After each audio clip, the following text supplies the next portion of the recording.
ثم الرضا عن أبي بكر وعن عمر.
یاد رکھو کہتا ہے درگاہ میں مسجد بنائی جاندیاں نے اس واسطے نہیں بنائی جاندیاں کہ جناب اتنے جا کے صرف زیارت کی جائے ولی اللہ کے مزار کی، بلکہ ایک پیغام ہے لوگوں واسطے فرمایا کہ جب تم ولی اللہ کے مزار پہ جاؤ تو مسجد نظر آئے تو اس کے اندر جا کے نماز بھی پڑھو، نہ پتہ نہیں چلے کہ شریعت کا طریقہ کا معرفت کا ایک پابند ہوتا ہے۔ حضرت داتا یہ میری رحمت اللہ علیہ جو مسجد تعمیر کی تھی نا تے علماء کرام نے غلط کرنا شروع کر دیا، بڑے بڑے مولوی داتا یہ خلاف ہو گئے،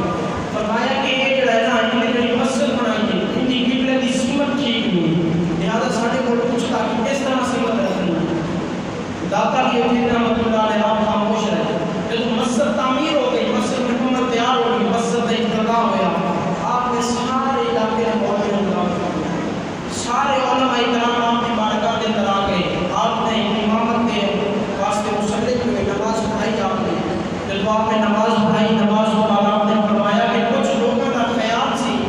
کہ قبلے کی سمت ٹھیک نہیں ہے، اگر وہ تو میں تمہیں دکھا دیں، عرض کرتے ہیں حضور دکھا دو، فرمایا کہ پھر اپنی آنکھاں بند کر دو۔ داتا علی اجمیری رحمۃ اللہ علیہ نے آنکھاں بند کرائیاں کہ آپ نے